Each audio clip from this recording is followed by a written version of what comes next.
on, everybody? Welcome back. You already know who it is. So my question for you today, man, is are you prepared for the worst that could happen? Now, honestly, this is mostly for the lease guys. This is for the guys that's in the same situation I'm in, leasing a truck from a carrier. You know, they own the truck. They obviously own the company. They own everything. So obviously the worst that could happen would be that company shutting down. So my question to you guys is, let's say for my VL drivers, if VL called you, or if VL cut off all fuel cards saying, oh, we're bankrupt, so no more loads, fuel cards cut off, trucks got to be returned or parked wherever you can, and the finance company or somebody will come and tow them, you know what I'm saying? Are you prepared for that? And if your answer is no, if I were you, I would start making a plan. Now, obviously, I've stated a number of times in my videos, have a backup plan, have a backup plan. So, I mean, this is pretty much piggybacking off of that backup, you know what I'm saying? Do you have a backup plan? Because, you know, I sit here and I talk to different drivers, you know, and they've been leasing 6-7 months and they don't have any money saved up. They're just living life, you know, not really planning for the future. I've talked to lease guys who don't even know if they want to own a truck. You know, they did a year driving company and somebody told them, well, after driving a year, next you need to go lease a truck, you know, and that's what they went and did. Somebody told them to go and lease a truck, you know, and they're making decent money, you know, but they're not being smart with their money. They're not putting themselves in a financial, they're not setting themselves up to be financial, to have financial freedom. I think the word is financial literacy or something, I don't know. Something similar to that. Pretty much saying, you know, paying off all your debt and setting yourself up to where you don't really owe anybody any money. So once again, are you prepared for the expected, the unexpected? I mean, honestly, it could happen any day. It could happen today. It could happen tomorrow. It could happen 4 years from now, or you know, the company you drive for could never shut down.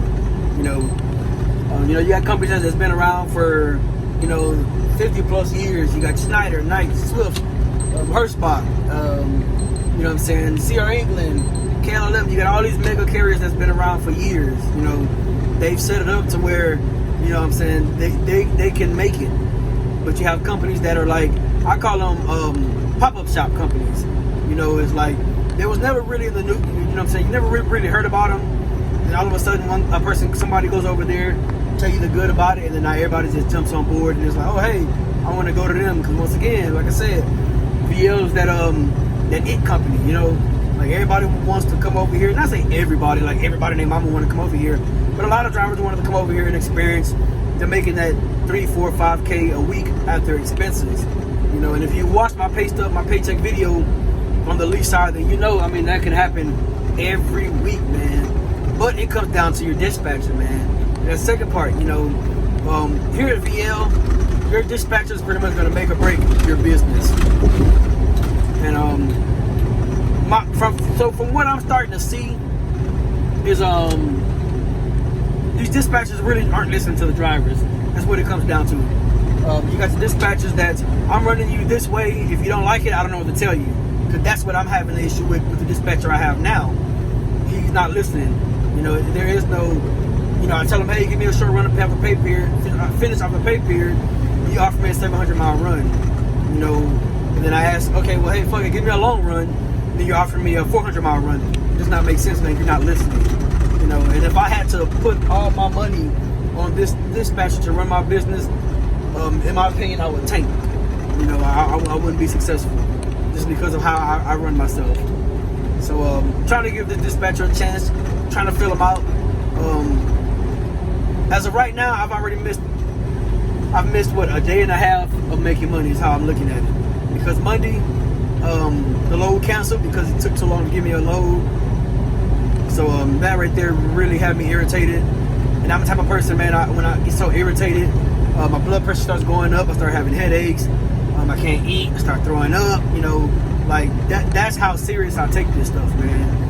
So when I have somebody playing with my money, you playing with my time, I take that personal. Like I stated, man, I don't see why it takes so long to dispatch a driver. Like I said, coming from someone who dispatched, when I dispatched myself. Now, when I say I dispatched myself, it wasn't like I was calling brokers. I have spoke to brokers, but as far as like I had a dispatcher, but I was allowed to find my own loads, send it to the dispatcher, and say, hey, call on it. And you know what I'm saying, we were either on three-way or they had me on hold. And if we were on three-way, I would listen to how the dispatcher would attempt to negotiate rates, because I already knew what I was running for. There was no ifs, ands, or buts about it. Same thing here with VL. Going certain areas, you can tell me the city and state, I'm either gonna tell you, nah, I don't mess with that, I don't mess with that area, or you know, nah, I would run it for this. And the thing is, the dispatcher calling, oh, well, this is paying this a mile. I don't care what it's paying a mile. You know, I'm not one of the person that's dwelling on, oh, it is to pay this a mile. I already know what. When you've driven for a minute, man, you already know the areas you want to go. And when you've been an owner op or a lease op and you're getting paid a percentage, you already know what you're gonna run that rate for, man. And like I told y'all, I was running the same lanes. So now I'm at a point between, should I have just kept my mouth shut and stayed with the dispatcher that was fucking me over, because at least it kept me running, or now I got a dispatcher who pretty much won't listen to me, you know? So that's literally where I'm torn in between. Like, okay, you fucked me over, but I mean, hey, you kept me running, I was making $9K a week. Or I spoke up, I get a new dispatcher that's supposed to be a good dispatcher, but this dispatcher is not gonna listen to anything you say. You tell him you don't want the load, he's gonna force it on you. If there's issue on the load, he's pretty much gonna tell you there's nothing he can do about it. You know, that's what I'm torn in between. You already halfway in the lane, bro, just come on over. So that's what it is, man. It's like, are you prepared? Oh, now you want to thank me? Okay. Are you prepared for the worst? You know, some of you guys are commenting on my videos or older videos. I can tell, you know, you're not familiar with my channel. I already have a truck that's paid for. I have a trailer that's paid for. So no, I don't need to go to Wasatch Leasing. I don't need to go to LRM. I don't need to go to Lone Mountain. I don't need to go to the dealership. I don't need to go to Rush. I don't need to go to none of these dealerships. I already have the truck paid for. I don't need to go to Wabash or none of that for a trailer. I don't need to pay no trailer rentals. I already have a trailer paid for. You know, so yeah, that's what it is, man.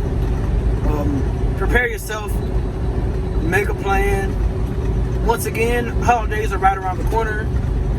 So for the guys that's FVL or don't know how our pay period works, this pay period that I'm on now is the load I'll get paid for Black Friday.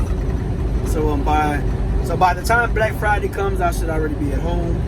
I'm planning to take, you know, a couple of days off for Thanksgiving. I may go Black Friday shopping. I really want a bigger TV, but you know, that's just me talking. We'll see when the time comes.